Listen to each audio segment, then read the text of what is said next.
1, 2, 3, 4. All right. Hopefully this is working. What's up, everybody? Hello. This is our second podcast of the year. I think our 8th total. So man, we be trying. Man. We have. Like everybody, we have a lot of things that we're doing. And so consistency and discipline as relates to this is always important. We're trying our best to make it happen. But we thank you for the people that really liked the one earlier this year. I kind of promoted it a little different, and people were like, "Wow!" They thought it was the first one when it was really like our 6th or 7th. But it's all good. But we got like a note or a DM from somebody, and she gave Lisa. I can't remember Lisa's last name. Well, I don't even know if we want to say her last name, but she sent us like a really long note via Messenger, and sometimes when you don't think people are listening or paying attention, they are. I'm gonna let my wife read it because it was more so directed at her journey and her story, but still collectively ours as well. So take it away, honey buns. Thank you. Oh, by the way, this background, we're on spring break. We're at a cabin in the Blue Ridge Mountains, and it's beautiful. It's beautiful. It's just the three of us, 3-bedroom, 3-bathroom, 3 levels, and 3 is my favorite number. Third time's always been the charm. So the serenity of it is great. Yeah. All right. All those big words. All right. So here's the message. Listen. Let me first say thank you. I think y'all are so dope. I'm currently watching the pilot episode of your podcast. At 10:20, the tears started flowing. I had to pause when you started to talk about loss. I am currently going through a separation divorce. I know that's a little different, but it's still a loss. I lost my dad last year. Although we were really close, I didn't think it would affect me the way that it has because I lost my son to cancer several years ago. And that was the worst pain ever. Thank you for this. Thank you for sharing a glimpse of your life. Thank you for showing there's life after the pain. Thank you for reminding us that it doesn't rain forever. Keep going because y'all have a new fan in me. Keep being great with the heart emoji. Wow. How do you feel about that? Yeah, speak to the microphone. Yeah, I think it's amazing when we're able to connect with people. Sometimes we go through life thinking my experience is just my experience, but there's so many other people in the world that share similarities at different points in life. And I think the transparency of what we do when we share our lives with other people is key because it allows them to see that that's okay also. For them to be transparent, for them to share, and plus you find someone that's kind of in the same boat as you, it's comforting as well too. So I think that Lisa reaching out to us with that message was amazing because she got something, from listening to us. Yeah, no, it's cool. It's just again, you just never know who's listening, and we didn't do this for to be, I don't know, famous or whatever. Influencers. Yeah. I mean, it's whatever. I mean, I believe everybody in their own right is influential, but we just did it just because of the feedback that we got 2 years ago when we first posted about our journey, and I think innately we just like to help people and inspire people, and if we can do it via our journey and just show people that there is hope in God's timing, and again what we always say, never give up on yourself, never give up on love. So whatever that love is, it doesn't necessarily mean a relationship, but it's easy to quit. I always say, the easiest thing to do is quit. The hardest thing to do is continue to pursue and chase those things that will ultimately bring you peace and happiness. So I think another thing to it too is community. People want to find community in their situation, positive or negative, whatever the case may be, so they're not feeling alone. And I think that's key in this world. I don't believe we're designed to be alone, and that's just not relationships, but that's our friendships and people we connect with as well too. So So let's get it started. Again, this is I was like, man, we get 4 podcasts out in a year, that'll be good. It's amazing. We need to do more. But like I said, we're on spring break, and man, just take it away, because this is old news, but it's just something that's it's relevant because marriage and breakups and so forth are always a hot topic.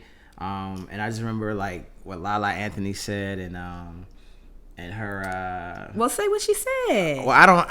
Okay, so LaLa Anthony. So we're, talking about marriage. Everybody has a difference of opinion, good, bad, indifferent, timing, whatever the case may be. And LaLa Anthony was saying with a couple months ago, in concerns to her recent split, that most married people, in her opinion, are miserable.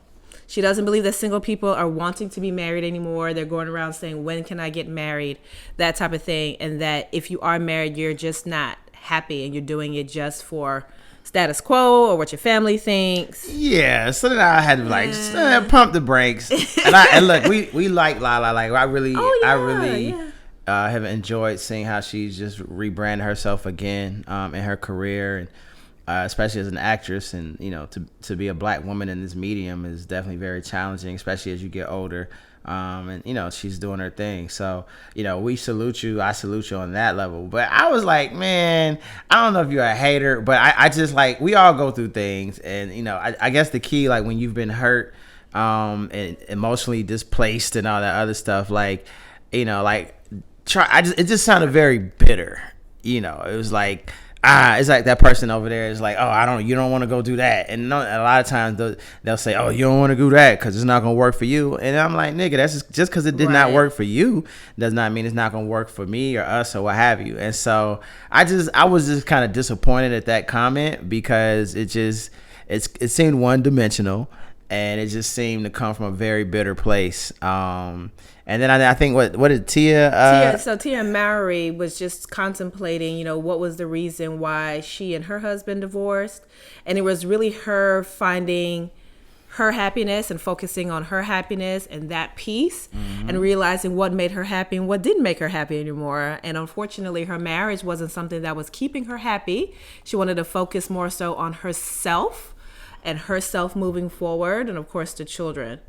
But I think when people make comments like what LaLa said, like you said, it comes from a place of pain. Oh, this didn't work out for me. Why should it work out for you? Why are you better than me? Type of thing. And it could just be it was the wrong person, timing. Maybe she felt she couldn't leave before because of everything else that was going on in her life, so she stayed. So maybe she feels some kind of way about all she's invested into it. Yeah, I mean, we've both been in situations and marriages and relationships that didn't work out.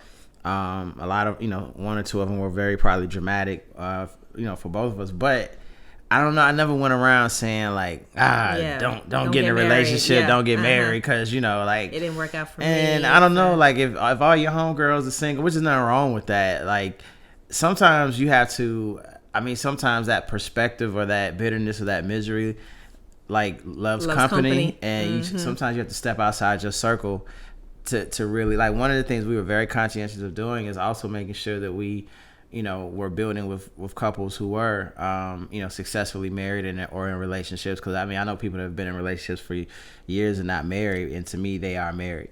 And longevity doesn't make it successful too. People tend to think that with a marriage, because it's 14, 15, 20, 25 years, it's been successful because of how long it's been. Yeah. But a lot of people stay in marriages for the wrong reasons, and it's just, I'm tolerating or I'm waiting for the next step type thing, and not really focusing on themselves, I guess, as, but Tia's comment is. Yeah, but to everybody, like, man, like, and even to LaLa, she will never see this, but I'm sure. But, like, I just like, just hang in there. Everybody's like, entitled to their opinion. Yeah, everybody's entitled to their opinion, but just hang in there. Like, I think it's, especially because of someone like her who is so influential, who is so impactful, who, thousands, if not maybe millions of people look up to her, since her days at MTV to now. Like, I just feel like you have to be careful of the message you send. I won't say that. I would just encourage her to just take a step back and just, talk and engage with other people before making a statement like that. Because there are a slew of people, men and women, that heard that kind of get probably right there were willing to give up on themselves and give up on love or whatever it might have been. And I just think that that's the wrong way to go about it. Obviously I know a lot of people that are married and miserable. I've been married before and miserable. Like, I'm sure my ex, whoever, was miserable too. Who knows? But like at the same token, I never, I don't know. After it was over, like I never went out like, man, like fuck marriage or fuck relationships. Like have Tia's perspective, because her perspective is there's more love for her to find and to get, and she's looking forward to her next relationship. And she said something key, and you and I both realized this too. Is like, you got to love yourself first. You got to figure out how to love yourself. And, like I think we're still, young. I think LaLa's in her 40s as well, Tia. So a lot of people, you're just kind of like, it's funny now. I respect my parents' journey so much because I'm now realizing that even while they were raising me, they were still growing and learning themselves. Like in my 40s, I'm finally kind of figuring things out. Like, and holistically. People change. Yeah, certain things happen too. In your life. Yeah. There's an awakening. There's a tragic event, whatever the case may be, that can change you for where you can say, okay, I want something different now. I'm taking better stock of what is around me, who is around me, what I'm taking in, and seeing if it really matters anymore to me. Well, I mean, I will be, truth be told, like, if I hadn't saved you, what I'm saying, God, you might be saying the same thing that LaLa said. So no, I'm a lover of love. You know what I'm saying? But I came in and swooped in like, let me go ahead and get my baby. But it's funny because to LaLa's point, and probably the relationship that we're assuming that she's talking about, they both got married very young, and at kind of the pinnacle of their success, and that's a lot to deal with as a kid. Like they were kids, and I think about us. I'm like, I think about just the things that we went through as we were kids. You can't find love in your 40s. Yeah, you can't find love in your 40s. But if we had gotten, if you and I got married at the very young age, you might be saying the same thing, because I was just very immature and kind of a wild boy a little bit, but God's timing is everything. God's timing. So I asked you, and then I know there's something else, but I asked you this morning when I was in the shower. I was like, give me 3 words, just whatever the first 3 words that come to your mouth. And I said pause. Peace. I said peace. Pause. I'm so immature. Endurance. Yeah. And happiness. Yeah. So, and I was like, wow, that's dope. And so then I asked, my question to her was, can you have peace and still not be completely happy? Or can you be happy? I know you can be happy and not necessarily have complete peace. Or are the both parallel or like mutually exclusive? Correlated. Yeah. I think that you can have overall happiness, but still not be at peace with certain things in your life. Mm-hmm. And that is you still trying to manage, go through this journey, whatever the case may be. And I think you could have peace and not be totally happy with everything in your life as well, too. You have peace with certain people, peace with certain situations. And the happiness doesn't mean you're not content, but you're looking for more things that are going to satisfy you in your life. So I think you can have both at the same time, and it's just relative to certain situations. Yeah, that was interesting, because in my mind I was like, if you have peace, I know for me, if I have peace, I'm happy, like across the board. Like I've been happy, or what I thought was happy, but didn't have peace. My life was very chaotic, but I was still happy, or I thought I was happy, right? I mean, I thought your definition of happiness changes too as you evolve and so forth, and it's to this day, I find it very interesting that like the people that have known me for years, every time, since you've come back into my life and, so forth, everybody's like, man, this is beautiful to see you happy. Genuinely happy. Yeah. She likes to take credit for everything. No, my friends say the same thing too. Genuinely. Genuinely happy. And in my mind, I'm like, I've always been happy, but they're like, not work happy. Like, so much of my brand speaking is predicated off of positivity and so forth. And I don't really take myself too serious, but when I started thinking about it, I was like, maybe I wasn't all the way happy, or maybe my spirit wasn't all the way fulfilled. Like I think I just accepted it. Like I was like, shoot, if my spirit is at 80-85%, then I'm cool with that. Maybe even 75% is better than it being less than. I think there were a lot of things that I was willing to kind of accept, like, this is what my life is going to be. But that's not necessarily happiness. Yeah, settling. It's acceptance. Some absolutely. contentment.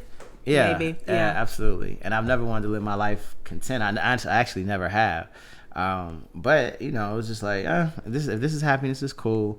Also, my because of my insecurities, there were certain things that I did to make me feel happy, but a lot of those things were very were detrimental over time. Masking. Yeah, masking, absolutely. But it's when you're in it, you don't really see it, until you're out of it.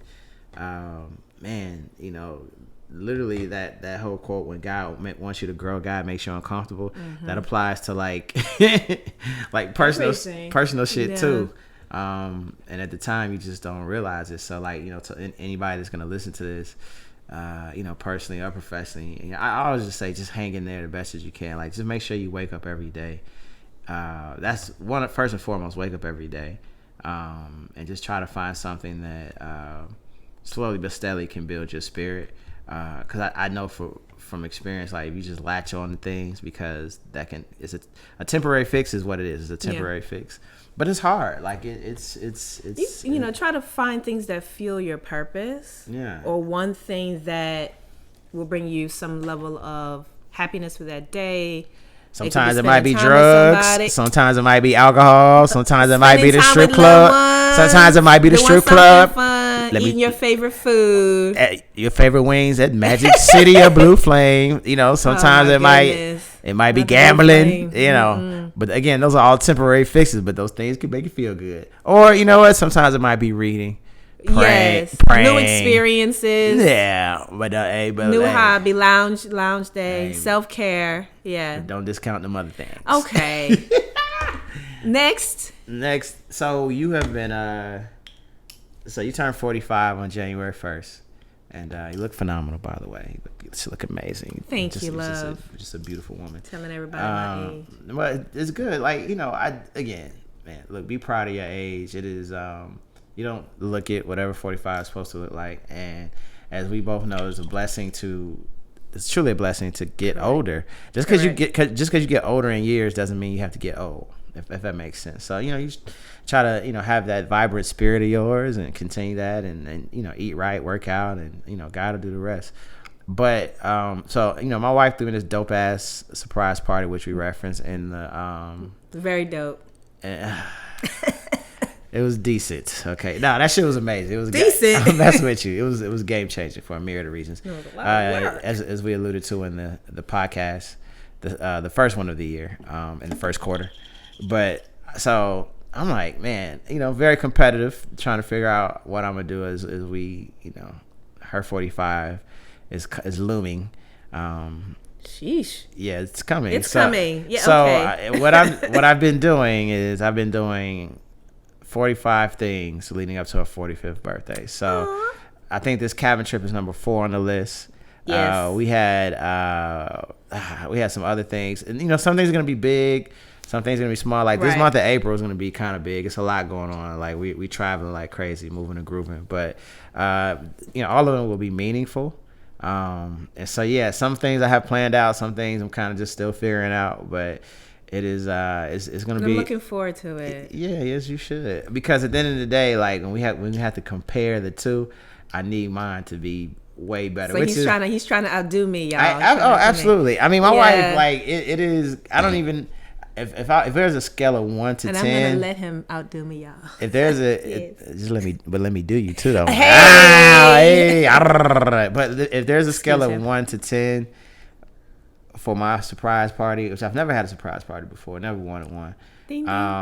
It's like if there's a scale of 1 to 10, I probably give it a 20 or something. That's how amazing it was for me and everybody there. So I'm looking forward to we chipping away. The next things that are coming along. I always believe that birthdays are here we go with the momentous. TED Talks. My wife momentous occasions. My wife is the Tech Talk queen, and it's cool because she's done a TED Talk. Yes, I have. Thank you. we need to post that. You can Google and go on the YouTube. Anyways, I think that birthdays should be celebrated, so I'm always anticipating celebrating those that I love in some form or fashion, whatever that means. And because of their mere existence in my life and what they do for me is very, very important. So celebrating birthdays is key. So, I'm looking forward to how this man chooses to celebrate me throughout the year. Yeah. So yeah, I mean, that's yeah, we'll see. It's gonna be challenging. Hopefully my budget, can. Well. Yeah. Oh, also, yeah, I forgot, and I appreciate you because my wife wrote a dope post celebrating, but I just yeah, I mean, it's since you come back into my life, like my whole career has changed, everything's changed. I made different moves, and I just finished 3 weeks ago, completed my first short film. It's a comedy. Yeah, so that's what's been going on with us. That's why it's been hard for us to even get to this, because we've just been busy grinding, and I'm excited about it. I wrote, executive produced it, acted in it as well. I was one of the actors in it, and can't wait to see which film festivals hopefully you'll show up in. I know, we'll see. Right now we're in the editing phase of it, and you see, you stop being so humble. No, right? So biggest fan over here is elated for it's not what you're doing and what's coming. It's just weird because I'm a very confident person at times, but this journey of being a writer, a comedy writer, has just been it's been phenomenal, but it's just also been like it's been scary because I know I'm a good writer, but that's only part of it, and just because you're a good writer, like, there's always more that you could do better. So it's just weird, right? Because I'm still in the very infancy stages of this. I've had some, moderate success in doing my thing, but the day of the shoot, the weekend of the shoot, somebody told me I had imposter syndrome, and I was like, okay. But it was just amazing, like seeing we had a 23 person crew, and all of them were there because of something that came out of my head that I put on paper. And I was like, goodness. And somebody mentioned, like, I employ people. I employ people for a whole weekend. Like, it wasn't cheap. It wasn't cheap at all. So, yeah, I'm just very thankful to everybody that was involved, from, my director, Brian, and director of photography, Nadir, and Carrie, who was a.k.a. The General, who was our AD, assistant director, as well as our boots on the ground producer. I mean, there was just so many dope people involved, and Tommy and Val, who are our EPs, and all the people that invested and contributed money to this, because I would be even more in debt. and what I try to tell my husband all the time is, when it comes to investing in things, right, he gets a little nervous, and that could be financial, could be time, whatever the case may be, but he created something that all these people invested in some form of fashion. Something is going to come from that. I honestly believe that. It's kind of worse. Right? I just start doing porn. Stop it. OnlyFans. Anyways. Porn and comedy. Anyways. You see how I'm trying to pour into this man. You see where his mind goes, right? I'm very ignorant. I'm not afraid to. Are you afraid to succeed and what that may look like? No, and not. Listen, but I asked that in this area that seems to be a little newer for you. No. And some people are afraid of what that's going to look like. See, that's one thing I'm not afraid of. I'm afraid of disappointing and not reaching my potential. But I've never been afraid to succeed. I've seen people that are afraid to succeed, and I was like, I don't understand. But like people say, like it's harder to, once you get it, it's harder to keep it, and the expectations rise. I've always flourished when the expectations are there. I might have anxiety attacks. Yes, anxiety. But and I'm not afraid to invest either. I invest in myself. I've always been willing to put it on the line. But this is just a little different for me, just because of mentally and spiritually where I'm at, and in my past lives, when I've done things and taken risks, I was really kind of just focused on myself. For the most part. In this case, I'm thinking about the totality of everything, how it impacts you, Kaden, and so forth. So I just move a little different. Everything for me, my career is very important to me. It's how we pay the bills and stuff. But at the same token, like, the most important thing is, you and that boy downstairs. So, and just making sure we have good health. So, I just think about everything. So, but really just not wanting to disappoint. My wife is the one that encouraged me to go. I mean, and a couple other people. Just shout out to Jamie, Gideon, and some other people. But my wife has been like the main supporter of me, like, since 2020. Like, go back to school, take these classes, you know, et cetera, et cetera. I wouldn't be doing this if it wasn't for her saying, hey, look, in so many words, hey, nigga, like, you gotta do something. You gotta do something. I did say that. You gotta do something. So let's get to this and let's see how it turns out. I said something to that effect because you were really nervous about taking the comedy sitcom class because you wanted to do, what was it, drama or something like that, right? Well, yeah, I think it was drama or something that wasn't available, and this is how God works, of course. The class for me was the class I was supposed to take. And that was the only class that was available. So basically, Michelle was like, "You got to take it. Nigga, you got to do something. See where it goes." She wasn't that PC with it. She was like, "Well, you know, you have to encourage so to get them moving." So it was amazing. So, you know, stay tuned. You know, I can officially say that I'm a film producer and obviously writer and. Even actor is weird. So, right. And I'm the location scout and runner of the day. Showrunner. Not showrunner, no. But you know. She was there in the trenches with the rest of us, so she will receive that credit for the film. And that's it, man. We've been talking for a minute. We just wanted to tap in. Hopefully you guys enjoy this podcast. Hopefully you can see this shit because I don't know how the lighting's going to be, but it's beautiful. It's beautiful. If you've never taken a cabin trip, please do so. Yeah, I'm not gonna lie. The serenity and the peace and all that. Yeah, being a black man, so we did two black things. I was like, we had this 311. We'll include it in the B-roll. With this huge cabin. I invited mom and dad. They couldn't make it at the last minute. I invited her best friend. She couldn't make it.